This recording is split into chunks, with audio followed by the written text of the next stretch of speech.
يا أيها الذين آمنوا اتقوا الله وابتغوا إليه الوسيلة وجاهدوا في سبيله لعلكم تفلحون إن الذين كفروا لو أن لهم ما في الأرض جميعا ومثله معه ليفتدوا به من عذاب يوم القيامة ما تقبل منهم ولهم عذاب أليم يريدون أن يخرجوا من النار وما هم بخارجين منها ولهم عذاب مقيم والسارق والسارقة فاقطعوا أيديهما جزاء بما كسبا نكالا من الله والله عزيز حكيم فمن تاب من بعد ظلمه وأصلح فإن الله يتوب عليه إن الله غفور رحيم ألم تعلم أن الله له ملك السماوات والأرض يعذب من يشاء ويغفر لمن يشاء والله على كل شيء قدير۔ اے ایمان والو، اللہ سے ڈرو اور اللہ کا قرب تلاش کرو۔ وابتغوا الیہ الوسیلہ، اللہ کی جانب پہنچنے کا وسیلہ تلاش کرو، اللہ کا قرب تلاش کرو۔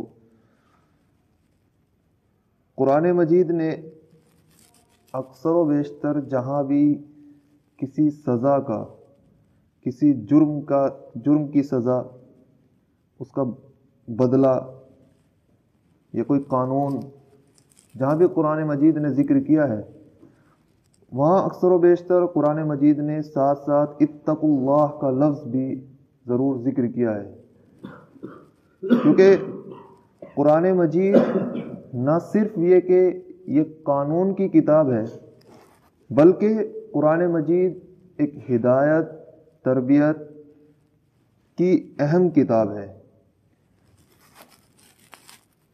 صرف قانون کی کتابوں میں تو یہ ہوتا ہے کہ فلاں جرم کی فلاں شق بیان کر دی اور پھر اس کے بعد دوسرے جرم کی دوسری شق بیان کر دی، لیکن قرآن مجید کا یہ اسلوب ہے کہ جہاں بھی کسی جرم کو اور اس کے بدلے کو بیان کرتا ہے، اس کی سزا کو بیان کرتا ہے، تو بیچ میں آخر میں ساتھ ساتھ اتقوا اللہ کا لفظ بھی لاتا ہے، تاکہ قانون کی بندش سے باہر نکل کر انسان اپنے طور پر اللہ سے ڈر کر قانون نہ توڑے، پولیس کی بھی ضرورت نہ پڑے، کسی فورس کی پاور کی ضرورت نہ پڑے کسی جرم کو روکنے کے لیے۔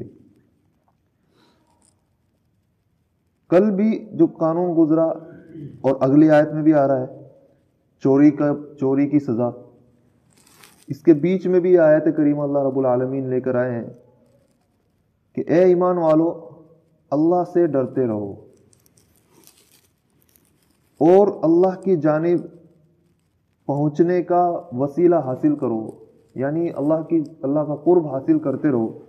اللہ کا قرب حاصل کرنا یہ ہے کہ اطاعت مکمل طور پر کرتے رہو، جتنے بھی حکم اللہ نے نازل کیے ہیں ان پر اطاعت اور فرما برداری، اور انہی میں سے سب سے زبردست فرما برداری جو ہے وہ ہے وجاہدوا فی سبیلہ۔ اس میں انسان کی ایمان کی پختگی معلوم ہو جاتی ہے۔ اللہ کی راستے میں جہاد کرنا ایمان کی پختگی کی علامت ہے۔ ایک انتہا بیان کر دی کہ شہادت، شوق شہادت، یہ ایمان کی پختگی کی علامت ہوگی۔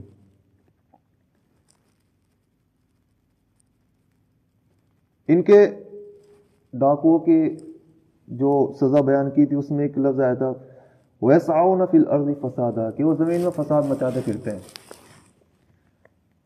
یہاں جہاد کا جو لفظ لے کر آئے ہیں وَجَاهِدُوا فِي سَبِيلِهِ، کہ اللہ کے راستے میں جہاد کرو، یہ فساد زمین میں فساد مچانے کے مترادف نہیں ہے۔ یعنی کوئی شخص یہ نہ کہے کہ اگر ڈاکو لوگ زمین میں فساد مچا رہے ہیں ان کی سزا یہ ہے، تو جہاد میں بھی تو یہی ہوتا ہے، اس میں بھی قتل و غارت ہوگی، اس میں بھی موقع لگے گا تو سامنے والے کو قتل کیا جائے گا، موقع لگے گا تو غرض جو بھی جنگوں میں ہوتا ہے وہ تو اس سے بھی بڑھ کر ہے، لیکن منشا دونوں کے الگ الگ ہو گئے۔ ابتداً زمین میں فساد مچانے کا مطلب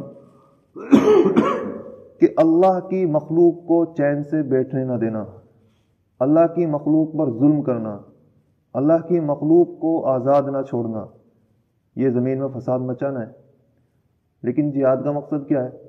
اللہ کی مخلوق کو ظلم سے آزاد کرنا، اللہ کی مخلوق کو آزادی دلانا، اللہ کی مخلوق پر ہو رہے ان ظلموں کا کہ ان کو پابند بنایا گیا ہے شرک میں، ان کو اس سے بھی آزاد کرانا۔ بعض ملکوں میں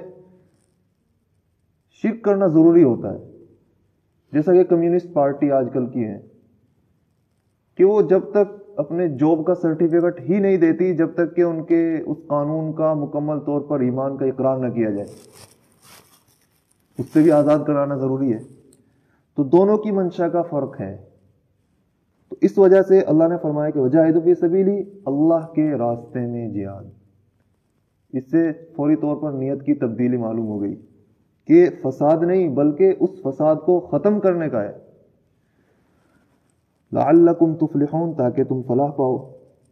ان الذین کفروا لو ان لهم ما فی الارض جميعا، جن لوگوں نے کفر کیا ہے اگر ان کے پاس جمع ہو جائے زمین کا سارا خزانہ، ومثلہ معہ،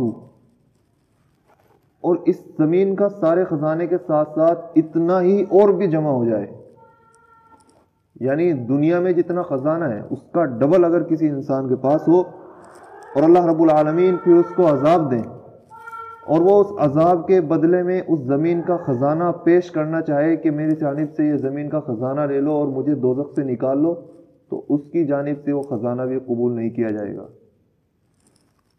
کیونکہ ایمان اور کفر، اللہ نے جب فرما دیا کہ ایمان کی وجہ سے یہ دنیا قائم ہے، کائنات قائم ہے، اور کفر جو ایمان کا مخالف ہے، ایمان کا اپوزٹ ہے، اس کی وجہ سے پھر اگر اللہ رب العالمین کسی کو چھٹکارا دیں کہ کوئی انسان زمین کا بدلہ دے، تو پھر ایمان کی اہمیت اتنی کہاں رہی۔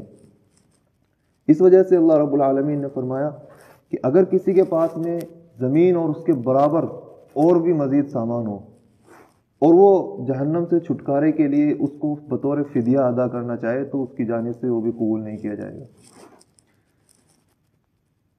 لِيَفْتَدُوا بِهِ مِنْ عَذَابِ يَوْمِ الْقِيَامَةِ، تاکہ وہ بدلے میں دے قیامت کے روز عذاب کے، مَا تُقُبِّلَ مِنْهُمْ، تو اس کے جانب سے قبول نہیں کیا جائے گا۔ وَلَهُمْ عَذَابٌ أَلِيمٌ، کافروں کے لیے دردناک عذاب ہوگا۔ یریدون ان یخرجوا من النار وما هم بخارجین منها، وہ لوگ جہنم سے نکلنا چاہیں گے لیکن وہ اس سے نہیں نکل سکیں گے۔ وَلَهُمْ عَذَابٌ مُقِيمٌ، اور ان کے لیے مسلسل عذاب ہوتا رہے گا، ہمیشہ ہمیشہ کے لیے ان کے لیے دوزخ ہوگی اور جہنم ہوگی۔ وَالسَّارِقُ وَالسَّارِقَةُ فَاقْطَعُوا أَيْدِيَهُمَا، اب سزا پیچھے جو سزا گزری ہے وہ ہے ڈاکوؤں کی۔ اب چوری کی سزا کیا ہے؟ چوری کی سزا یہ ہے کہ چور کرنے والا مرد ہو اور چور کرنے والی عورت ہو تو ان دونوں کے ہاتھ کاٹے جائیں گے۔ کسی شخص نے بھی اگر چوری کی ہے تو اللہ کے نزدیک اس کی سزا ہاتھ کاٹنا ہے، اور یہ حد میں داخل ہے، جیسا کہ کل ذکر آیا تھا کہ حد قاضی کی جانب سے معاف نہیں کی جائے گی۔ اگر جرم ثابت ہوتا ہے تو پھر نہ اس کو معاف کرنے کا اختیار ہے جس کے ہاں چوری کی گئی ہے، نہ ہی قاضی کو معاف کرنے کا اختیار ہے۔ چوری کسے کہتے ہیں؟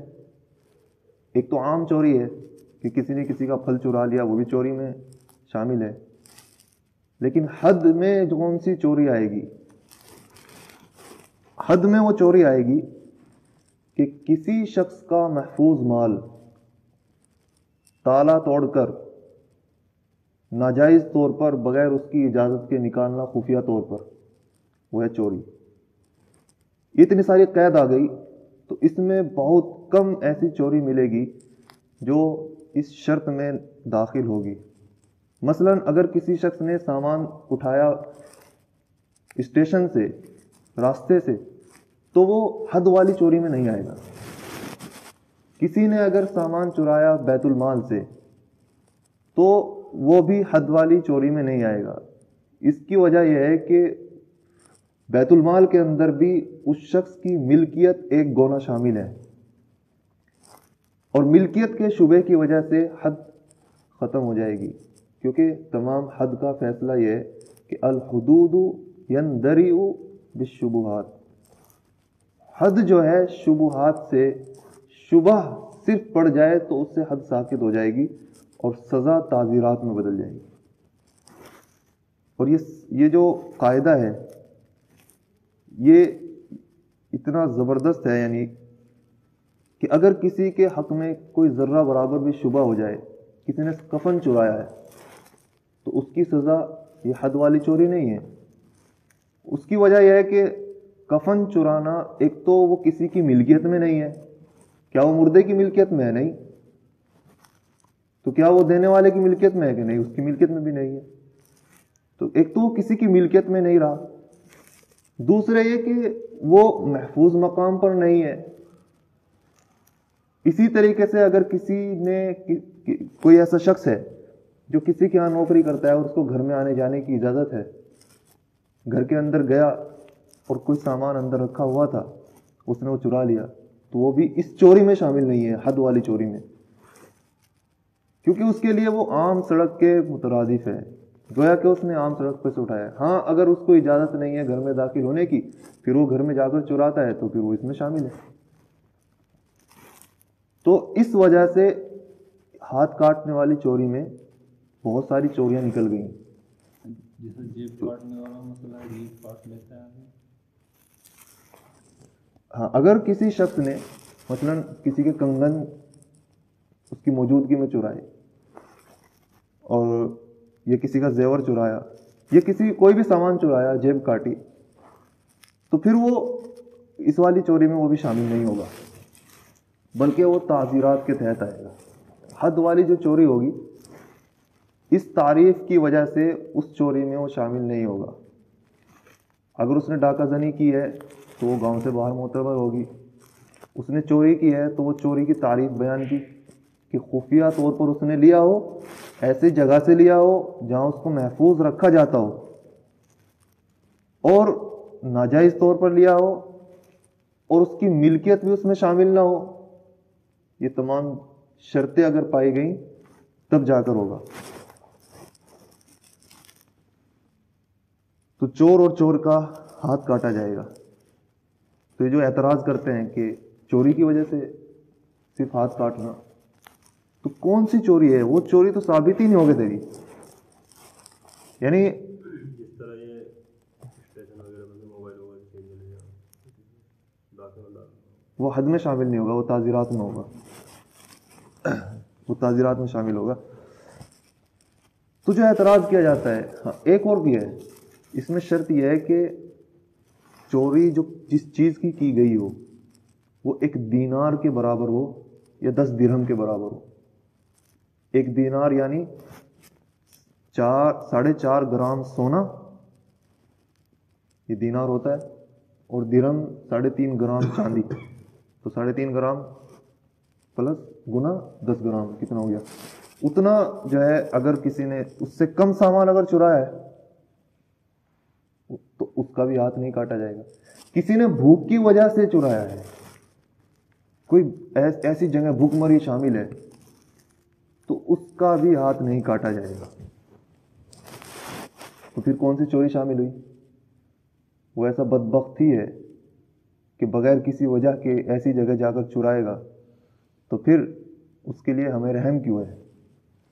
اور رحم کرنے والے بھی زبان دراز وہ ہیں جو ہیروشیما اور ناگاساکی پر لاکھوں لوگوں کو مار چکے ہیں بم گرا کے, اور نہ جانے اب کتنے مار رہے ہیں.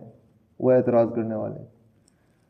غرض والسارق والسارقۃ فاقطعوا ایدیہما, چور اور چوری کا, چور اور چورنی دو لفظ, سارق چور اور السارقہ چورنی, ان دونوں کے ہاتھ کاٹے جائیں گے. جزاء بما کسبا, ان کا بدلہ ہے جو انہوں نے کیا، اور اللہ کی جانب سے سزا ہے، نکالا من اللہ، اللہ کی جانب سے سزا ہے۔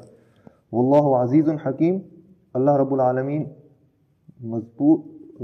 اللہ رب العالمین زبردست ہیں اور حکمت والے ہیں۔ حکمت کا تقاضا یہ ہے کہ قانون ایسا نافذ کیا جائے جو کہ جرم کو ختم کرنے والا ہو۔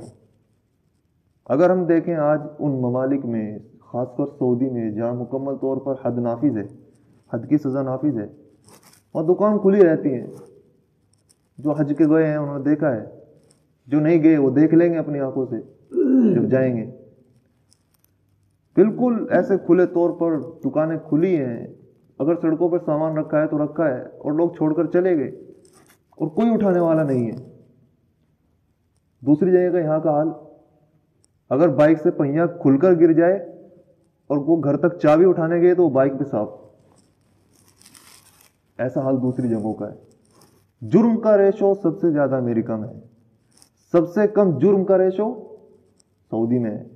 وجہ اس کی صاف ہے کہ جہاں سزا سخت ہوگی تو وہاں جرم کا ریشو اپنے آپ کم ہو جائے گا، پھر ان کے مجرم کے ساتھ کسی طرح کا کوئی پھر سمجھوتا نہیں ہے۔ جیسے کہ قرآن میں بھی ہے لا تأخذ لهما رأفۃ، کہ پھر ایسے شخصوں کے بارے میں تم کو محبت گرفتار نہ کر لے، کیونکہ ایسے شخص کے ساتھ محبت اگر کریں گے، ایسے شخص کو اگر ہم ہمدردی دکھائیں گے تو اس میں نقصان ہے پورے عالم انسانیت کا۔ مجرم کا ساتھ دینا گویا کہ دوسرے کے خلاف ہے، عالم انسانیت کے خلاف۔ ایک تو حد ثابت ہونے کے لیے شرطیں اتنی زبردست ہیں۔ پہلے تو یہی شرطیں آ گئی کہ کون کون سی چیز حد میں شامل نہیں ہوگی، مثلا اس میں بہت کم چوریاں ہیں جو حد میں شامل ہو رہی ہیں۔ دوسرا یہ کہ اگر جو گواہ ہے، عام جو تعزیرات ہیں ان میں تو سب کی گواہی قبول ہو جائے گی۔ اگر قاضی کو لگ رہا ہے کہ فاسق ہے لیکن اس معاملے میں جھوٹ نہیں بول سکتا تو ٹھیک ہے بھائی، ہم آپ کی گواہی قبول کرتے ہیں۔ لیکن حد کا مسئلہ یہ ہے کہ جب تک کہ عادل قاضی جو ہے اس شخص کی گواہی نہیں لے گا کہ وہ معتبر ہے، اپنی گواہی میں پارسا ہے، نیک ہے، صالح ہے، وہ اگر ایسے گواہ موجود نہیں ہے تو پھر حد شامل نہیں ہوگی، اس کی وجہ سے بھی حد ریجیکٹ ہو جائے گی۔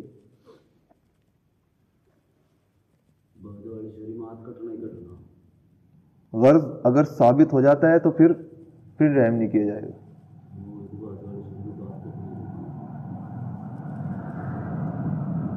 فمن تاب من بعد ظلمی، تو انسان خطا کا پتلا ہے، جرم ہو گیا تو توبہ بھی ہے۔ اللہ کسی کو مایوس نہیں کرتے ہیں، وہ سزا ہے دنیا کے اعتبار سے، آخرت میں کسی کو مایوس نہیں کیا جائے گا۔ پھر اگر کوئی توبہ کرتا ہے تو اللہ کا دربار کھلا ہے۔ تو اگر کسی نے توبہ کی من بعد ظلمہ، ظلم کرنے کے بعد، وَأَصْلَحَ، اور پھر نیک عمل کیا، فَإِنَّ اللَّهَ يَتُوبُ عَلَيْهِ، تو بے شک اللہ رب العالمین توبہ قبول کریں گے، اور اللہ رب العالمین مغفرت کرنے والے ہیں اور رحم کرنے والے ہیں۔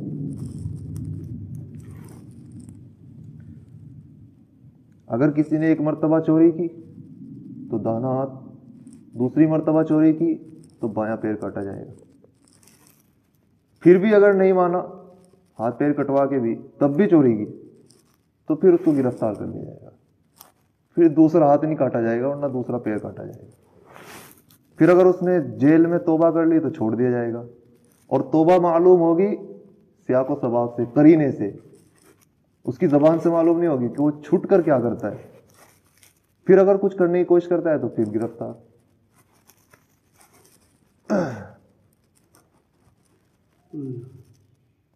اللہ سمجھ کی توفیق عطا فرمائے۔